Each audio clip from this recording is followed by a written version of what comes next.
श्रीपादराज शरण प्रपद्य अध्याय दुसरा. सिद्ध योग्याचे दर्शन विचित्रपुरीचा वृत्तांत.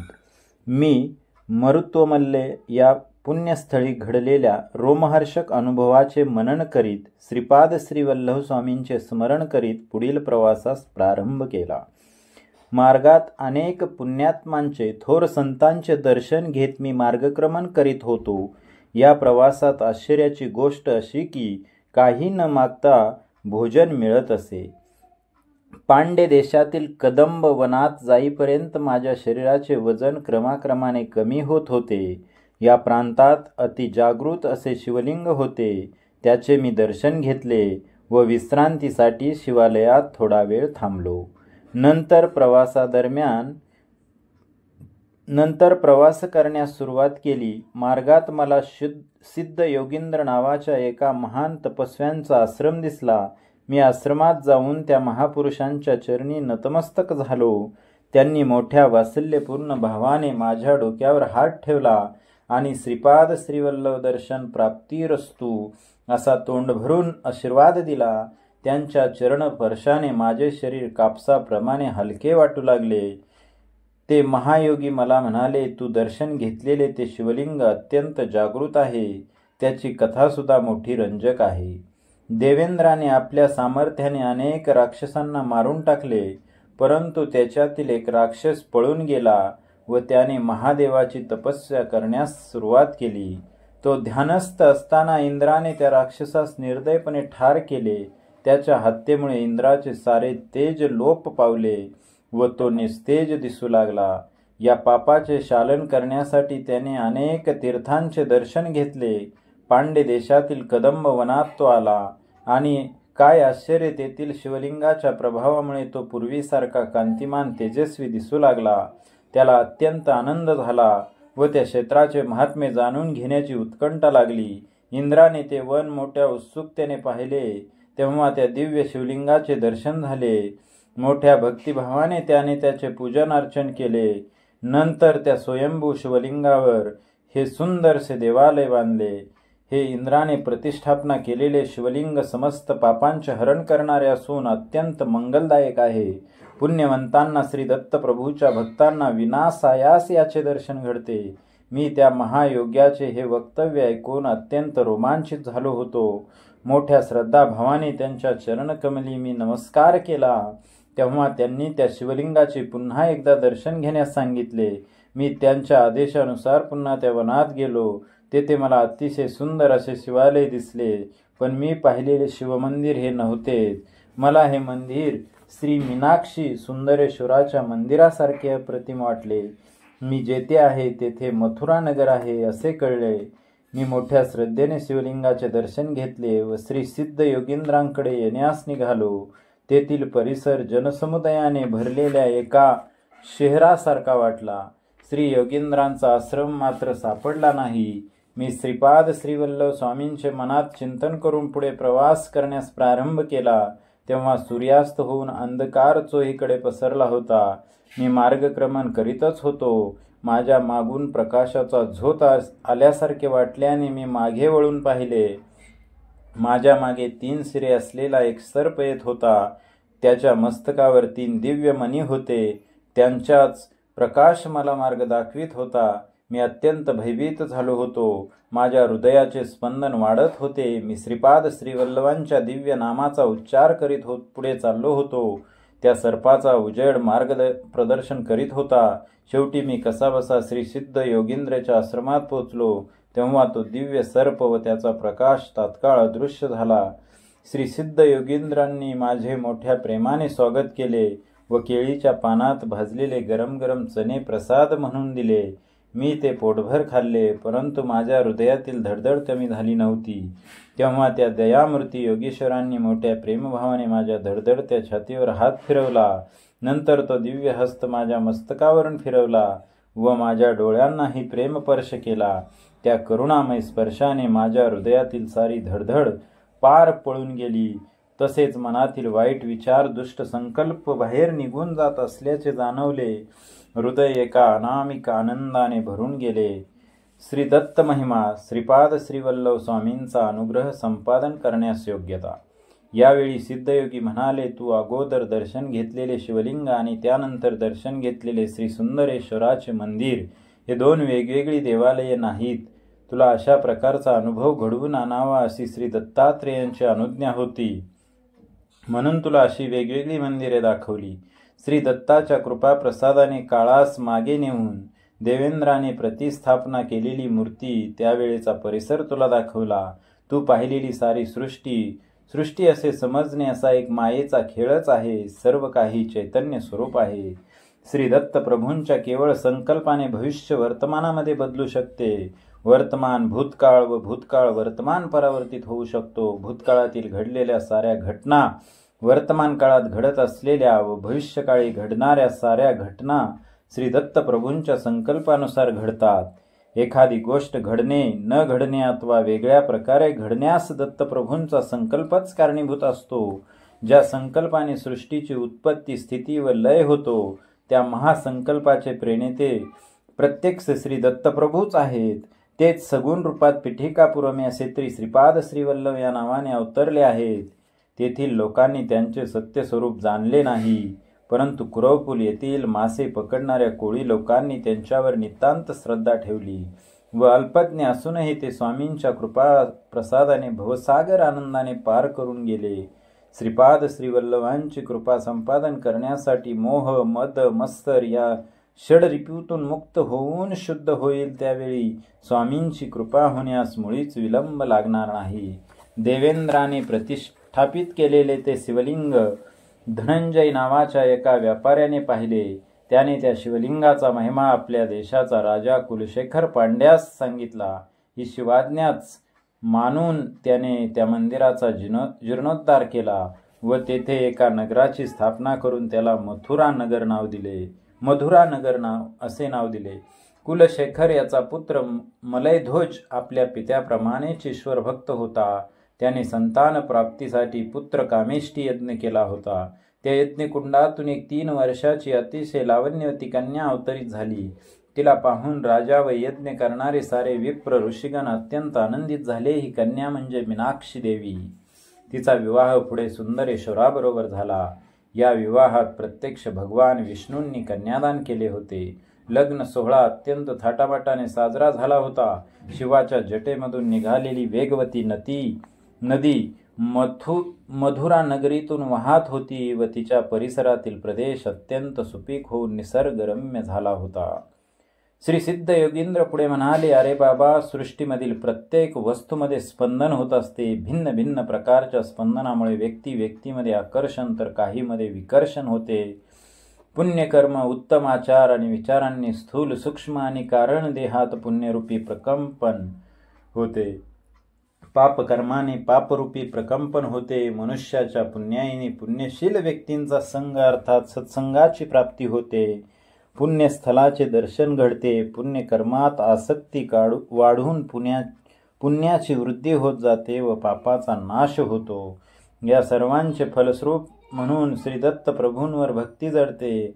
अरे बाबा शंकर भट्टा, तुझ्यावर श्रीपाद श्रीवल्लभांची अपार कृपा असल्यामुळेच तू येथे येऊ शकलास। माझ्या सद्भाग्याचे मलाच आश्चर्य वाटत होते। श्रीपाद श्रीवल्लभांच्या दर्शनाची तळमळ दर शनी वाढत होती। केव्हा एकदा कुरवपुरी जाऊन श्रींच्या चरणी नतमस्तक होईन असे झाले होते। अशा स्थितीतच मला निद्रा लागली होती। दुसऱ्या दिवशी सकाळी उठलो तर आश्चर्याचा धक्काच बसला। मी एका उंचशा टेकडीवरील पिंपळाच्या झाडाखाली होतो। जवळपास कोणी माणसे नव्हती। मी रात्रीच्या श्रीसिद्ध योगींद्रांच्या आश्रमात राहिलो होतो। तो आश्रम दिसत नव्हता। मला वाटले रात्रभर ज्या आश्रमात राहिलो श्री सिद्ध योगीच्या वचनामृताचा आस्वाद घेतला तो एक भ्रम होता काय असे नाना विकल्प मनात येऊ लागले। तेव्हा मी आपले सामान आवरून घेऊन पुन्हा प्रवास सुरू केला। सकाळी निघालेला दुपार झाली तरी चालत होतो। थोड्याच वेळात एक लहानसे गाव दिसले। मला अत्यंत भूक लागली होती। मी ब्राह्मणांच्या शिवाय इतर कोणाच्या घरी अन्नग्रहण करत नसे। त्या गावात एकही ब्राह्मण नव्हता। ते एक गिरिजन लोकांचे गाव होते। त्यांच्या मुख्या माझ्याजवळ आला व म्हणाला, आमच्या गावात कोणीही ब्राह्मण नाही, आम्ही तुला फळे व मध देतो. त्याप्रमाणे त्या वृद्ध ग्रहस्थाने मला फळे व मध आणून दिले. मी ते खाणार एवढ्यात एक कावळा उडत आला आणि माझ्या डोक्यावर येऊन बसला व चोचीने डोक्यास इजा करू लागला. मी त्याला हाकलण्याचे खूप प्रयत्न केले, परंतु व्यर्थ गेले. तेवढ्यात बाजूस असलेल्या झाडावरून एकदम 4-5 कावळे आले. ते माझ्या हातावर खांद्यावर बसून चोचीने हातापायांना जखमा करू लागले. मी तेथून फळे मध टाकून पळालो. तो वृद्ध ग्रहस्थ म्हणत होता, मी कोणा सिद्ध पुरुषाची निंदा केली असेल, त्यामुळेच हा कावळ्यांचा त्रास भोगावा लागला. मला आठवले, मी त्या सिद्ध योगींद्रांबद्दल मनामध्ये शंका घेतली होती. त्याच अपराधाची ही शिक्षा होती. माझे शरीर रक्तबंबाळ झाले होते. मी पळत होतो, कावळे पाठलाग करीतच होते. मी श्रीपाद श्री वल्लभांची मनोमन प्रार्थना केली व या संकटातून सुटका करण्याची विनंती केली. तेव्हा मला समोर एक औदुंबराचे झाड दिसले. मी त्या झाडाखाली विश्रांतीसाठी बसलो. त्यावेळी मला जाणवले की माझ्या शरीरातून एक प्रकारचा दुर्गंध येत आहे. त्या वासामुळे जवळपास असलेल्या वारुळातून सर्प बाहेर आले आणि दंश करण्यास सुरुवात केली. त्यांच्या त्या विषाने मी मृतप्रायच झालो. तोंडातून फेस येत होता. हृदयाचे ठोके मंद गतीने चालले होते. केव्हा मृत्यू येईल ते सांगता येत नव्हते. सायंकाळ झाली होती. धोबी कपडे धुवून वाळवून कपड्याचे गाठोडे गाढवावर ठेवून ते घरी जात होते. माझी स्थिती पाहून त्यांना दया आली. त्यांनी मला एका गाढवावर बसवले व त्यांच्या गावातील चर्मवैद्याकडे घेऊन गेले. त्या वैद्याने वनातील काही मुळ्यांचा रस काढून मला पिण्यास दिला. सर्पदंश झालेल्या जागेवर थोडे थोडे पाने बांधली. पिंपळाच्या कोवळ्या पानांचा रस काढून तो जखमेवर लावला. माझ्या दोन्ही कानात पिंपळाच्या पानांचे देठ ठेवले होते. विष जसजसे पिंपळाच्या पानात उतरू लागले तशा तशा वेदना असह्य होऊन मी ओरडू लागलो. विष पूर्ण उतरून गेल्यावर मला बरे वाटले. ती रात्र मी वैद्यांच्या घरीच काढली. तो वैद्य श्री दत्तप्रभूंचा भक्त होता. तो रात्रीच्या वेळी आपल्या कुटुंबियांसह मधुर आवाजात दत्तप्रभूंचे भजन गात होता. मी पलंगावर निजलो होतो. त्यांच्या त्या रसभरित कीर्तन गायनाने माझे हृदय श्री दत्तप्रभूंच्या अनुकंपेने भरून आले होते. त्या वैद्याने केलेल्या उपचाराने मी पूर्ण बरा झालो होतो. त्याचे हे उपकार कसे फेडावे हे मला समजत नव्हते. भजन संपून तो वैद्य माझ्याकडे आला. त्याचे नेत्र करुणा रसाची जणू वर्षाच करीत होते. शंकर भट्टाला चर्मकारांचा उपदेश. तो म्हणाला, माझे नाव वल्लभदास आहे. मी चर्मकाराचा वैद्य आहे. मी नीच जातीचा असलो तरी मी जाणतो की तुम्ही श्रीपाद श्री वल्लभांच्या दर्शनासाठी निघाला आहात. तुम्हाला कावळ्यांकडून त्रास झाला व सर्पदंश का झाला ते सुद्धा मला माहीत आहे. आपले नाव शंकर भट्ट आहे ते मी जाणतो. त्याच्या या अचूक वक्तव्याने मी अवाकच झालो. मला वाटले त्या वैद्यास ज्योतिषशास्त्राचे ज्ञान असावे. हा विचार मनात येताच वल्लभदास म्हणाला, मी ज्योतिष नाही. श्री पिठाकापुरम म्हणजे पंडितांचे माहेरघर, सांगवेदार्थ सम्राट अशी पदवी मिळवलेले मी मल्हारी बाप्पनावधालू यांनी सुद्धा या पुण्यभूमीत निवास केला होता. परंतु हे प्रगाढ वेदज्ञान असलेले पंडित अहंकारामुळे श्रीपाद श्रीवल्लभांचे खरे स्वरूप जाणू शकले नाहीत. शुष्क वेदांत अर्थहीन तर्क वितर्क करणारे श्री पंडित श्रीपाद श्रीवल्लभांच्या कृपेस पात्र होऊ शकले नाहीत. तुला टोचून जखमा केलेले कावळे हे पूर्वजन्मीचे पिठापुरम येथील महाअहंकारी पंडितच होते. त्यांनी आपले जीवन श्रीपाद श्रीवल्लभांचे महात्म्य न जाणता आपल्या ज्ञानाच्या अहंकारातच व्यर्थ घालविले. ते मृत्यूनंतर स्वर्गलोकास गेले. तेथे इंद्राने त्यांचा वेदपंडित घनपाटी म्हणून सत्कार केला. परंतु जेव्हा त्यांना भूक लागली व जीव भुकेने व्याकुळ झाला तेव्हा त्यांना खाण्यासाठी कोणी काहीच दिले नाही. इंद्र म्हणाला, तुम्ही पृथ्वीवर असताना दानधर्म केला असता तर एका दाण्यासाठी 1000 दाणे आमच्याकडून मिळाले असते. परंतु तुम्ही कोणालाही काहीही दान दिले नाही, तेव्हा तुम्हाला आम्हीच काही देऊ शकत नाही. तुम्ही या लोकात स्वेच्छेने कितीही काळ राहू शकता, परंतु अन्न पाण्या वाचून इतर स्वर्ग सुखे खरोखर शिक्षेसारखी होती. इंद्र पुढे म्हणाला, हे पंडितांनो, तुम्ही पादगयेसारख्या पवित्र स्थळी राहून सुद्धा श्रद्धा भक्ती निष्ठेने आपल्या पितरांना पिंडदान केले नाहीत. आई वडिलांचा योग्य तो सन्मान न करता त्यांच्या औषध पाण्यासाठी एवढा खर्च झाला असे कृतज्ञतेचे उद्गार तुम्ही वारंवार काढले. श्रीपाद श्रीवल्लभांना श्रीदत्त प्रभूंचे अवतार न मानण्या एवढे तुम्ही अंध झालात. श्रीपाद श्रीवल्लभांच्या नामस्मरणाने पवित्र झालेल्या भक्तांचे रक्तप्राशन केल्यावरच तुम्हास उत्तम गती लाभेल. वल्लभदास सारी कहाणी सांगत होता. तो म्हणाला, शंकर भट्टा, हे कावळे ते सर्प पूर्वजन्मीचे अहंकारी पंडित होते. त्यांनी तुझे रक्त चाकले व उत्तम गतीस प्राप्त झाले. वल्लभदास पुढे म्हणाला, ब्राह्मण सत्यनिष्ठ असावा, क्षत्रिय धर्मबद्ध असावा, वैश्यांनी व्यवसाय व्यापार गायीचे रक्षण क्रय विक्रय आदी व्यवहार करावे, शूद्रांनी प्रेमस्वरूप राहून सेवा करावी. भगवंतांच्या भक्तीसाठी मात्र वर्ण जात कुळ श्रीमंत गरीब स्त्री पुरुष असा भेदभाव नसतो. भगवंत भक्ताचा केवळ प्रेमभाव श्रद्धा दृढ विश्वास पाहतो. मानव कोणत्याही वर्णात जन्मला तरी त्याने स्वधर्मानुसार कर्म करावे. वल्लभदास पुढे म्हणाला, तू लहान असताना विष्णू मूर्तीचे ध्यान श्लोकाचे पठन करीत होतास. त्यावेळी तू विनोदाने एका श्लोकाचा चुकीचा अर्थ आपल्या मित्रांना सांगत होतास. तो श्लोक असा होता, शुक्लांबरधर विष्णू शशीवर्ण चतुर्भुजम प्रसन्न वदन ध्यायेत सर्व विघ्नोपशांते. याचा विनोदार्थ केलेला अर्थ श्री दत्तप्रभूंना आवडला नाही. त्याची शिक्षा म्हणून तुला धोबी लोकांनी गाढवावर बसवून आणले. शेवटी चर्मकारांच्या गावात पोहोचविले. तुझी अशी दुर्गती करण्यामागे श्रीपाद श्रीवल्लभांचा विनोदाबरोबर तुला काही पाठ शिकवून तुझ्यातील अहंकार दूर करण्याचा मानस होता. त्या दयाघन श्रीगुरु श्रीपाद श्रीवल्लभांची प्रत्येक क्षणी आपल्यावर दृष्टी असते, ही गोष्ट ध्यानात असू दे. श्री वल्लभदासांच्या हितोपदेशाने मी कृत्य झालो. माझ्यातील ब्राह्मण असल्याचा अहंकार नाहीसा झाला. मी वल्लभदासांचा पाहुणचार स्वीकारला. 2-3 दिवस राहून पुढे चिदंबरला जाण्यास निघालो. चिदंबरला पोहोचण्याच्या अगोदर विचित्रपूर नावाचे गाव लागले. त्या गावाच्या नावाप्रमाणे राजाही विचित्र वर्णन करणारा होता. त्या राजास एक मुलगा होता, परंतु तो मुका असल्याने राजा नेहमी उदास असे. त्याला वाटे की ब्राह्मणांनी लोप भूयिष्ठ यज्ञ कर्पलोप असा यज्ञ केल्याने त्याचा मुलगा मुका झाला.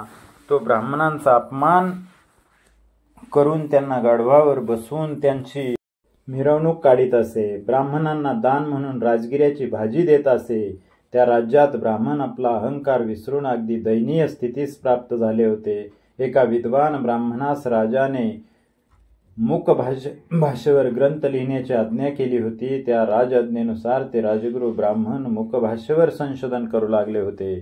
शंकर भट्ट आणि राजे महाराजांचा संवाद. राजाच्या सैनिकांनी मला आपण ब्राह्मण आहात का असा प्रश्न विचारला. मी होकारार्थी मान हलवताच आपणास आमच्या महाराजांच्या आग्रहाचे आमंत्रण आहे असे म्हणून राजवाड्यात येण्याची विनंती केली. मी त्यांच्याबरोबर राजासमोर उभा राहिलो. मला भीतीने घाम फुटला होता. मी तेव्हा मनोमन श्रीपाद वल्लभांची प्रार्थना केली व नामस्मरण करू लागलो. राजाने मला पहिला प्रश्न विचारला, एवढे तर एवढ्याला किती होईल? मी गंभीरपणे उत्तर दिले, एवढ्याला एवढेच. माझ्या उत्तराने राजाला आश्चर्य वाटले व तो म्हणाला, महात्मन, आपण मोठे पंडित आहात. आपल्या दर्शनाने मी धन्य झालो. राजाने आपल्या पूर्वजन्मातील आठवणी सांगण्यास सुरुवात केली. तो त्या जन्मी एक ब्राह्मण होता. त्याच्या घरी राजगिरा पिकत असे. ती भाजी तो सर्वांना मुक्त हस्ताने देत असे. त्यांच्या सहाय्यादी ब्राह्मणांकडून यजमानांच्या घरी पूजा अर्चा अभिषेक आदी करवून घेत. यजमानांनी दिलेली दक्षिणा मात्र स्वतः घेऊन अगदी अल्पशी त्या गरीब ब्राह्मणास देत असत. त्यांच्या घरची राजगिऱ्याची भाजी सुद्धा फुकटच घेत कालचक्र फिरत गेले. दुसऱ्या जन्मी तो गरीब ब्राह्मण राजा म्हणून जन्माला आणि त्याला त्रास देणारे लुबडणारे ब्राह्मण दुसऱ्या जन्मी सुद्धा त्याच राज्यात ब्राह्मण म्हणून जन्मले. तो राजा पूर्वीच्या जन्मी दिलेल्या राजगिऱ्याच्या भाजीच्या दानाच्या कैकपट या जन्मात दान देत होता. त्याला अचाट दानाचे फळ काय मिळाले याचे उत्तर हवे होते. मी राजाला म्हणालो, महाराज, राजगिऱ्याची भाजी कितीही दान केली तरी तिच्या 100 पटीने तीच भाजी आपणास मिळेल. सध्याच्या परिस्थितीत रत्न मणी सोने आदी दान करणे तुझ्या हिताचे आहे. माझ्या उत्तराने राजास आनंद झाला. आता दुसरा प्रश्न मूकभाषेचा होता. राजगुरूंनी माझी परीक्षा घेण्यासाठी आपली 2 बोटे दाखवून 1 का 2 असे खुणेनेच विचारले. त्यांनी मला एकटाच आलास का सोबत कुणी आहे असा प्रश्न वाटून मी एकटाच आलो असे दर्शवण्यास 1च बोट दाखवून खुणेने उत्तर दिले. त्यानंतर त्यांनी 3 बोटे दाखवली. 3 संख्या पाहताच मला दत्तात्रेयांची त्रैमूर्ती आठवली. तुम्ही दत्तभक्त आहात का असा प्रश्न वाटला. मी भक्ती ही गुप्त असावी असे जाणून हाताची मूठ बंद करून दाखवली व भक्ती हा विषय अंतरंगाचा आहे असे सांगितले. नंतर राजगुरूंनी गोड पदार्थाचा मिठाईचे भंडारच मला देत असल्याचे खूण म्हणून तसे हातवारे केले, परंतु मी हाताने ते नाकारले व माझ्याजवळ असलेले पोहे चुंडीतून काढून त्यांना दिले. मला गोड पदार्थापेक्षा पोहेच जास्त आवडतात. तुम्ही सुद्धा याची चव पाहू शकता असा माझा भाव होता. माझ्या उत्तराने राजगुरू अति प्रसन्न झाले आणि राजास म्हणाले, राजा हा फार मोठा पंडित आहे. हा मुक्यांच्या भाषेत सुद्धा मोठा पंडित आहे. 2 परीक्षांमध्ये तर मी सफल झालो होतो. आता 3री परीक्षा डोळ्यासमोर भेडसावीत होती. राजगुरूंनी सांगितले, चमक मधील श्लोक वाचून त्याचा अर्थ सांगावा. मी श्रीपाद श्रीवल्लभांचे मनोमन स्मरण करीत एक श्लोक वाचला व त्याचा अर्थ सभेत समजावून सांगितला. मी सांगितलेला अर्थ असा होता, एकाचमे म्हणजे 1, तिसरचमे म्हणजे एकाला 3 जोडले असता 4 होतात व त्याचे वर्गमूळ 2 येते.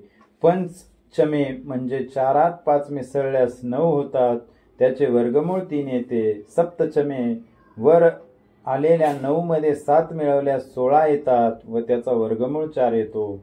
9चमे म्हणजे वरील 16 संख्येत 9 मिसळले असता 25 येतात व त्याचा वर्गमूळ 5 येतो. एकादशचमे म्हणजे वरील 25 मध्ये 11 मिळवल्यास 36 येतात व त्याचे वर्गमूळ 6 येते. त्रयोदशचमे म्हणजे वरील 36 संख्येमध्ये 13 मिळवल्यास 49 येतात व त्याचे वर्गमूळ 7 येते.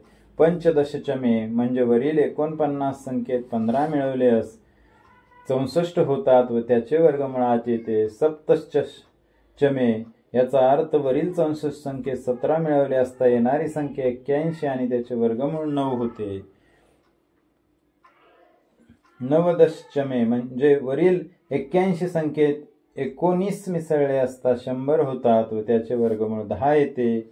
21चमे म्हणजे वरील 100 संख्येत 21 मिळवल्यास संख्या 121 होते व त्याचे वर्गमूळ येते 11. त्रयोविंशतिचमे वरील 121 संख्येत 23 मिळवले असता 144 होतात, त्याचे वर्गमूळ येते 12. पंचविंशतिचमे याचा अर्थ वरील 144 संख्येमध्ये 25 मिसळले असता 169 होतात व त्याचे वर्गमूळ येते 13. सप्तविंशतिचमे याचा अर्थ वरील 169 मध्ये 27 मिसळले असता 196 होतात व त्याचे वर्गमूळ येते 14. नवविंशतिचमे म्हणजे वरील 196 मध्ये 29 मिसळल्या 225 होतात व त्याचे वर्गमूळ 15 येते. 31चमे याचा अर्थ वरील 225 31 मध्ये 31 मिळवले असता 256 येतात आणि त्याचे वर्गमूळ येते 16. त्रयस्त्रिचमे म्हणजे वरील 256 मध्ये 33 मिसळले असता 289 येते, त्याचे वर्गमूळ येते 17. माझे हे प्रवचन मलाच आश्चर्यकारक वाटले. मी हे जे बोललो ते सर्व सृष्टीच्या परमाणूचे रहस्य होते. ते कणाद ऋषींना माहीत होते. परमाणूंच्या सूक्ष्म कणांच्या भेदामुळेच विविध धातूंची निर्मिती होते. माझे प्रवचन दरबारातील सर्वांनाच खूप आवडले. राजाच्या सर्व प्रश्नांना समर्पक उत्तरे दिल्यामुळे व श्रीपाद श्रीवल्लभांच्या कृपेने मी त्या विचित्रपूर नगरातून सुरक्षितपणे बाहेर पडलो. श्रीपाद श्रीवल्लभांचा जय जयकार असो. अध्याय 2 समाप्त झाला.